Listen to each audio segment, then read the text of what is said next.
Capítulo 7. Cravate. Este é o lugar mais indicado para narrar um fato que não devemos omitir, porque ajudará muito para compreendermos a personalidade do bispo de Digne. Após a destruição do bando de Gaspar Bèze, que havia infestado as gargantas de Olioles, um de seus lugares tenentes, Cravate, refugiou-se nas montanhas. Escondeu-se por algum tempo com os malfeitores que sobreviveram à quadrilha de Gaspar Bèze, no condado de Nice, chegou depois ao Piemonte e, de repente, reapareceu na França, dos lados de Barcelonete. Primeiro foi visto em Jauziers, depois em Tuiles. Escondeu-se nas cavernas de Joug de l'Aigle, e de lá descia até as aldeias e vilas pelas barrancas do Ubaye e do Ubayete. Chegou mesmo até Embrun, entrando uma noite na catedral e levando tudo o que encontrou na sacristia. Seus assaltos amedrontavam toda a região. Puseram soldados em seu encalço, mas em vão. Ele escapava sempre. Às vezes resistia à viva força. Era um miserável de extraordinária intrepidez. Justamente quando todos temiam seus assaltos chegou o bispo. Fazia, então, uma visita pastoral a Chastelar. O Maire foi a seu encontro e aconselhou-o a desistir de continuar. Cravate ocupava a montanha até além de Arche, haveria perigo mesmo se fosse acompanhado de escolta. E isso seria expor inutilmente a vida de 3 ou 4 pobres gendarmes. Justamente essa é a razão por que ir sem escolta. Mas, Excelência, já pensou no que tenciona fazer? Exclamou o Maire. Estou decidido, e recuso em absoluto os gendarmes, partirei dentro de 1 hora. Mas vai mesmo? Vou. Sozinho? Sozinho. Excelência! Não fará uma coisa dessas. Lá, no alto da montanha, prosseguiu o bispo, há uma humilde freguesia, mais ou menos como esta, que já não vejo há 3 anos. São bons amigos meus, gentis e honestos pastores. Possuem uma cabra de cada 30 que guardam. Fabricam cordões de lã, muito bonitos, coloridos, e tocam canções montanhesas em pequenas flautas de 6 buracos. Eles precisam que eu lhes fale, de vez em quando, do bom Deus. Que diriam de um bispo que tem medo? Que diriam se eu não fosse? Mas, Excelência, e os salteadores? Olhe, disse o bispo, já pensei nisso. O senhor tem razão. Pode acontecer que eu os encontre. Também eles devem precisar que lhes falem um pouco de Deus. Excelência, mas é uma quadrilha, uma alcateia de lobos famintos. Senhor Maire, talvez seja dessa alcateia que Jesus me fez pastor. Quem sabe quais são os caminhos da providência? Excelência, eles o roubarão. Mas eu não tenho nada. Eles o matarão. Matar um pobre padre que passa resmungando bobagens? Ora! Para que isso? Meu Deus! E se acontece encontrá-los pelo caminho? Pedir-lhes esmola para meus pobres. Excelência, não vá. Pelo amor de Deus! Está expondo a vida. Só por isso, Sr. Maire?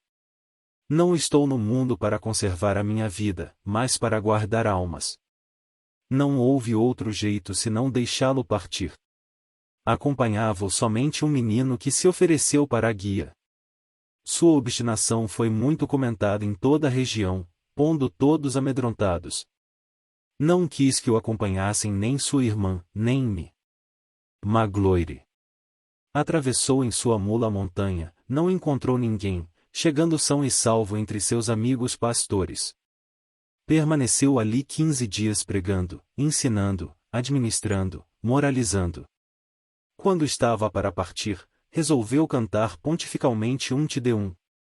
Falou então com o vigário. Mas como fazer? E as vestes episcopais? Não tinham mais que uma minúscula sacristia de aldeia com algumas casulas de damasco com galões baratos, muito velhas e usadas. Ora! Disse o bispo. Senhor vigário, Avise na hora do sermão que hoje haverá te de um. O resto se arranjará depois. Procuraram pelas igrejas vizinhas, mas as pompas dessas pobres paróquias reunidas não chegariam para vestir convenientemente um chantre de catedral. Justamente quando não sabiam mais o que fazer, dois homens desconhecidos, que logo se foram, deixaram, endereçada ao bispo, na casa paroquial, uma grande arca. Abriram-na e acharam no seu interior uma capa tecida de fios de ouro, uma mitra ornada de diamantes, uma cruz episcopal, um magnífico báculo, enfim, todas as vestes pontificais roubadas, no mês anterior, à Catedral de Nossa Senhora de Embrun. Num papel estavam escritas estas palavras: Cravatia dei bienvenu. Não dizia eu que tudo se arranjaria? Disse o bispo. E acrescentou sorrindo: em Deus mandou um pluvial de arcebispo a quem se contentaria com uma sobrepeliz de vigário. Excelência, disse sorrindo o pároco, meneando a cabeça, Deus, ou o diabo. O bispo olhou fixamente para o vigário e disse com autoridade: Deus. Na sua volta a Chastelar, durante todo o trajeto, a gente curiosa ia vê-lo passar. Na casa paroquial de Chastelar, encontrou a senhorita Baptistine e me. Magloire, que o esperavam, e ele disse à irmã: e eu tinha ou não razão. Um pobre padre vai visitar seus pobres montanheses de mãos vazias e volta carregado de presentes. Parti levando, unicamente, a minha confiança em Deus, e voltei trazendo todo o tesouro de uma catedral. À noite, antes de se deitar, disse ainda: e nunca devemos ter medo de ladrões ou assassinos. São perigos externos e os menores que existem. Temamos a nós mesmos. Os preconceitos é que são os ladrões, os vícios é que são os assassinos. Os grandes perigos estão dentro de nós. Que importância tem aquele que ameaça a nossa vida ou a nossa fortuna? Preocupemo-nos com o que põe em perigo a nossa alma. Depois, voltando-se para a irmã, da parte do padre não deve existir precaução alguma contra o próximo. O que o próximo faz é permitido por Deus. Quando pressentimos que algum mal nos vai acontecer, limitemo-nos a rezar. Rezemos, não por nós, mas para que o nosso irmão não venha a pecar por nossa causa. Na verdade, tais fatos foram raros em sua vida. Contamos o que sabíamos, mas, comumente, ele passava o tempo a repetir sempre as mesmas coisas, sempre as mesmas horas.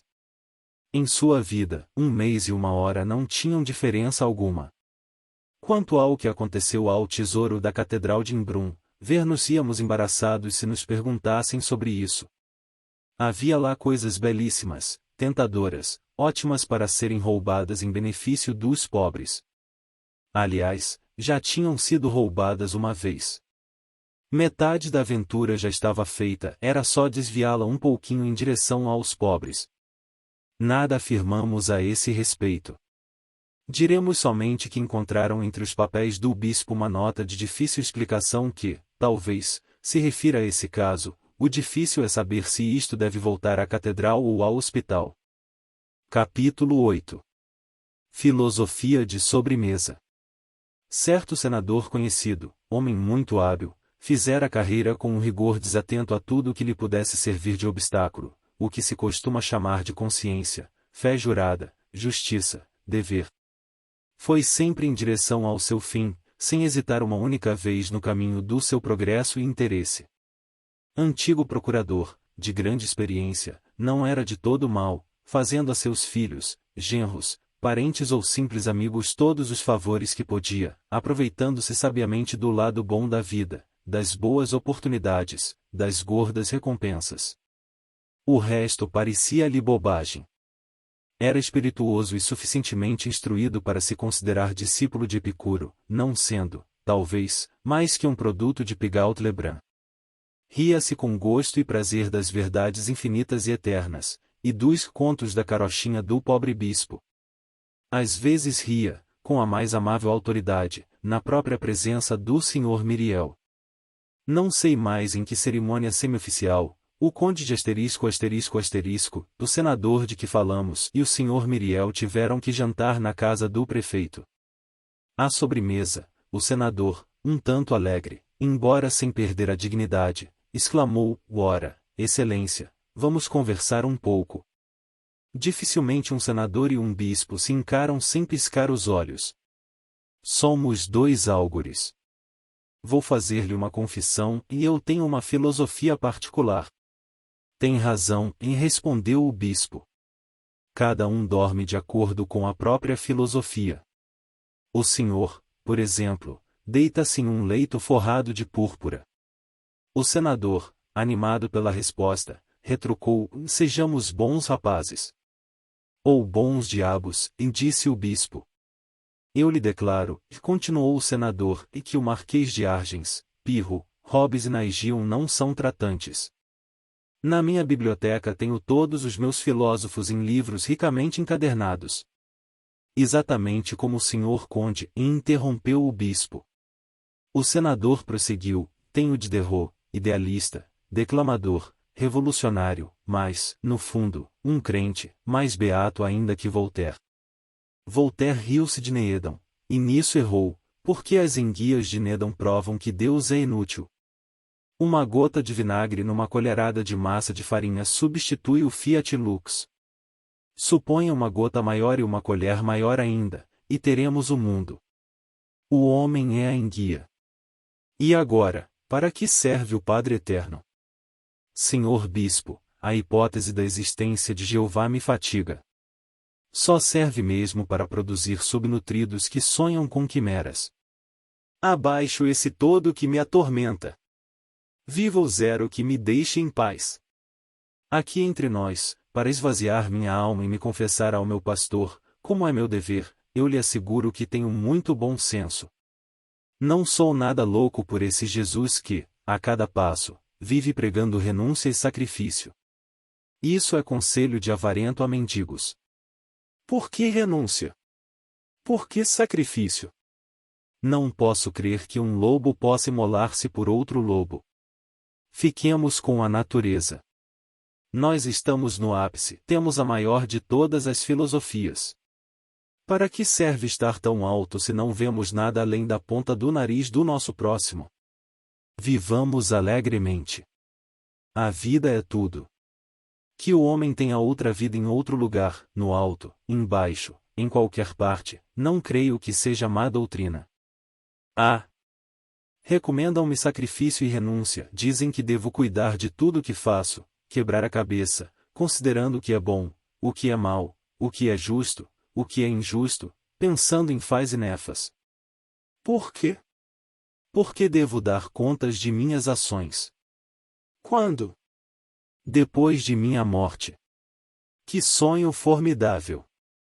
Muito esperto será quem beliscar o meu cadáver. É o mesmo que agarrar um punhado de cinzas com uma mão de sombra.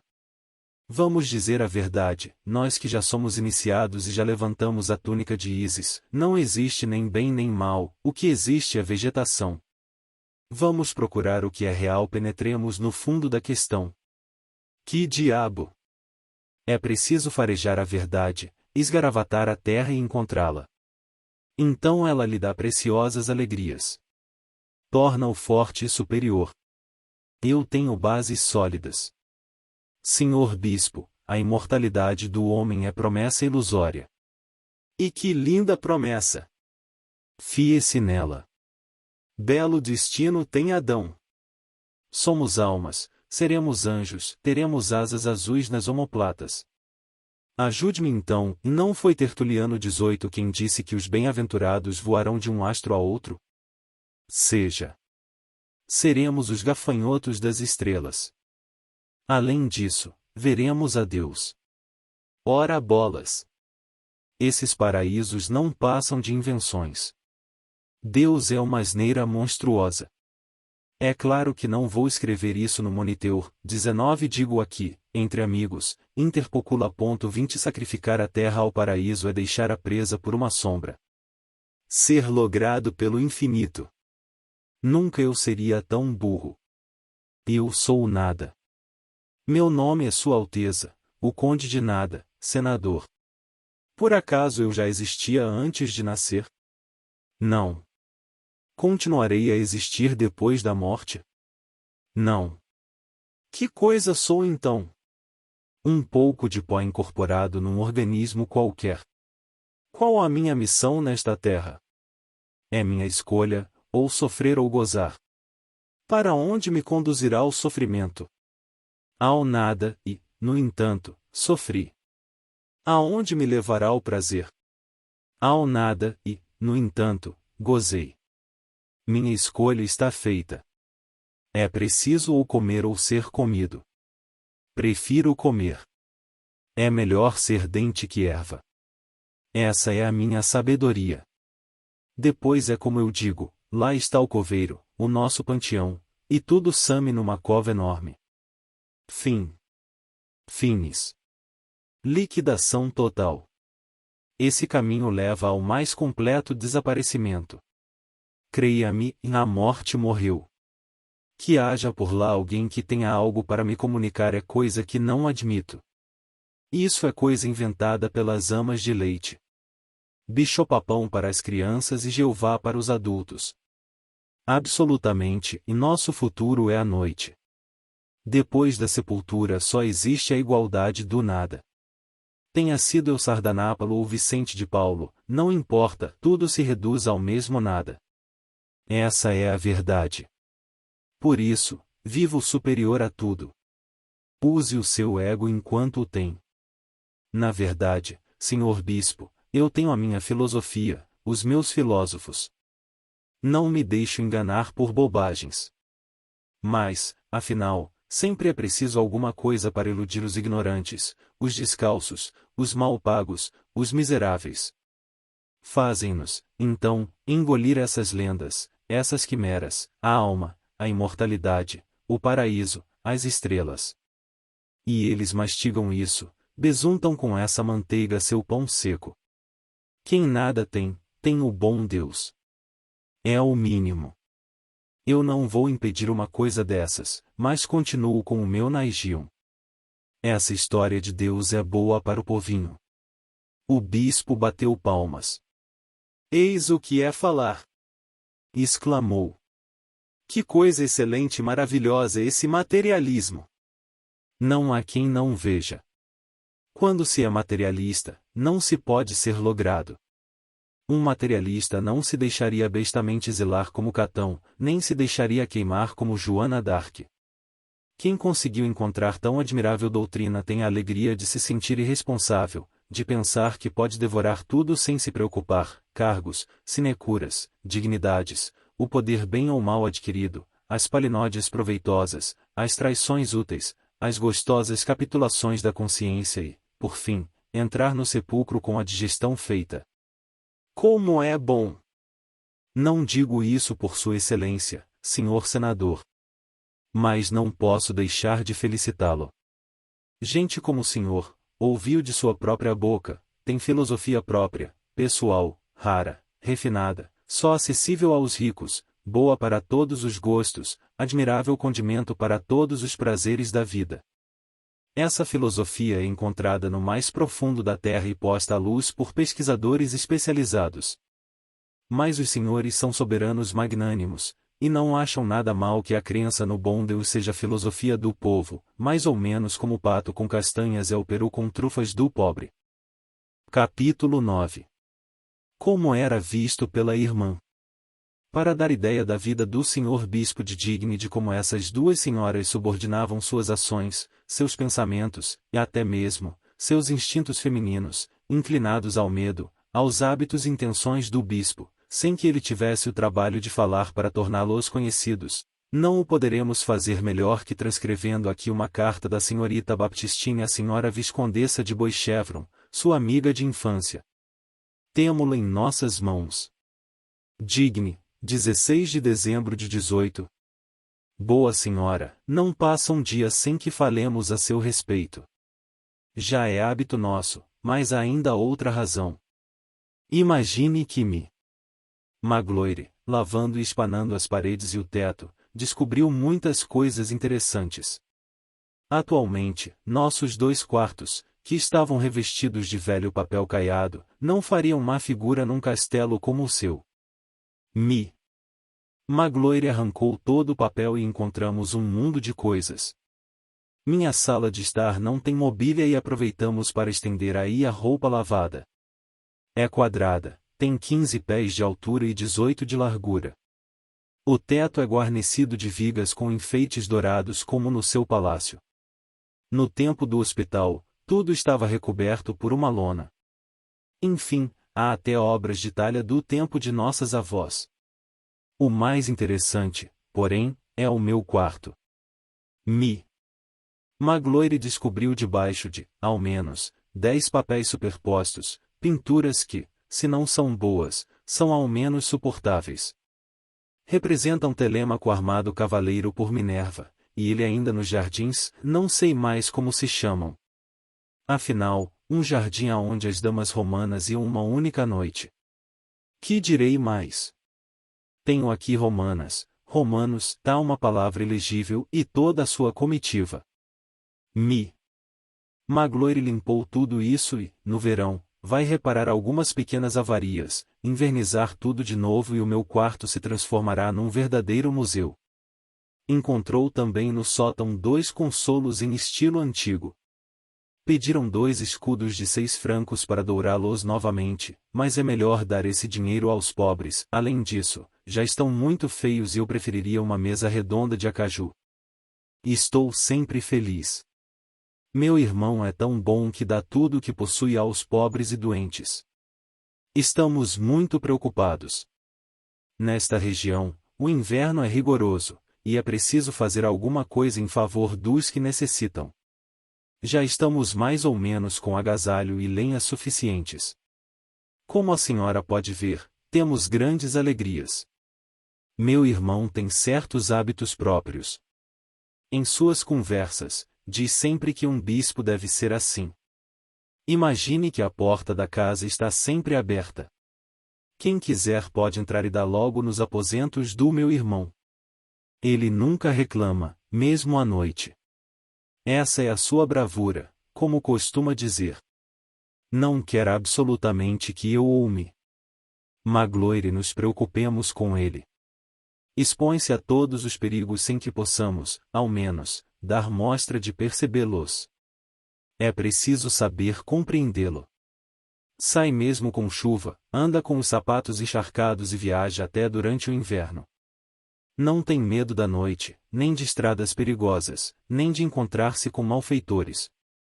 No ano passado, foi sozinho a uma região de ladrões. Não quis levar-nos com ele. Ficou ausente durante 15 dias.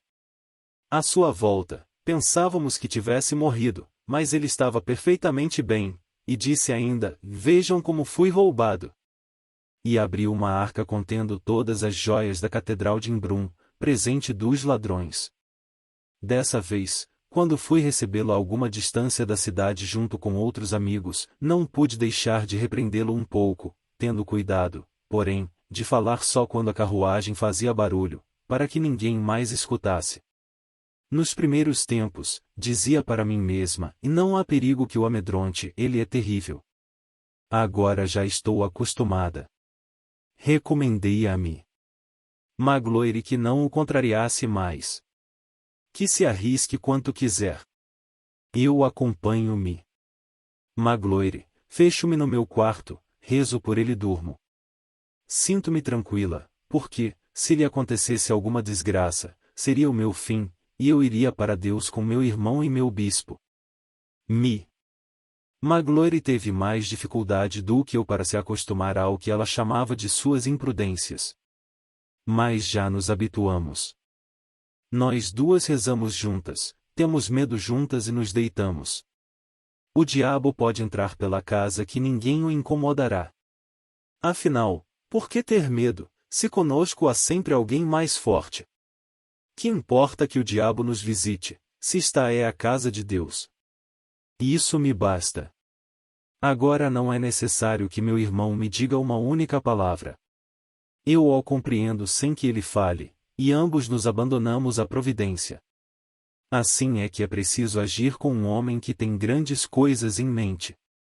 Interroguei meu irmão sobre as informações que a senhora me pediu sobre a família Fawkes. Bem sabe como sua memória é boa, e como continua sempre partidário do rei. Trata-se, com efeito, de antiga família normanda do distrito de Caen. Há 500 anos já se falava de um Raul de Fawkes, Jean de Fawkes e Thomas de Fawkes, todos gentis homens, e um deles senhor de Rochefort. O último que se conhece é Gaëtine Alexandre, mestre de campo e não sei que mais no corpo da cavalaria ligeira da Bretanha. Sua filha, Maria Luísa, casou-se com Adriano Carlos de Gramont, filho do Duque Luís de Gramont, par de França, coronel da guarda francesa e lugar-tenente-general do exército. O nome dessa família aparece com 3 grafias diferentes, um Fawkes, Falk e Faouco. Boa Senhora, recomende-nos as orações de seu santo parente, Essa Excelência o Cardeal. Quanto à querida Silvânia, faz muito bem em não perder os curtos momentos que passa em sua companhia para me escrever. Sei que é prestimosa, que trabalha como a senhora quer e me estima. É tudo o que desejo. Suas notícias a seu respeito já me deixaram tranquila. Minha saúde não anda mal, mas estou emagrecendo cada vez mais. Adeus, falta-me papel e tenho que terminar a carta. 1.000.000 de felicidades. Baptistine. PS, e seu sobrinho é uma gracinha. Sabe que já vai fazer 5 anos. Ontem, vendo passar um cavalo com joelheiras, disse, que é que ele tem nos joelhos? Que criança encantadora! O irmão menor arrasta pela casa uma vassoura velha como se fosse uma carruagem, e grita imitando o cocheiro. Como se pode ver por essa carta, as 2 mulheres sabiam acomodar-se à maneira de ser do bispo, com esse jeito especial da mulher que compreende o homem mais que ele mesmo. O bispo de Digne, com seu modo afável e bom, que jamais se contradizia, metia-se às vezes em empresas difíceis, arrojadas, admiráveis, sem mesmo dar-se conta do que se passava. As 2 temiam pela sua sorte, mas deixavam-no agir. Magloire, às vezes, arriscava-se a fazer-lhe alguma observação, porém, sempre antes, nunca durante nem depois. Não o perturbavam jamais, fosse com uma única palavra ou um simples sinal.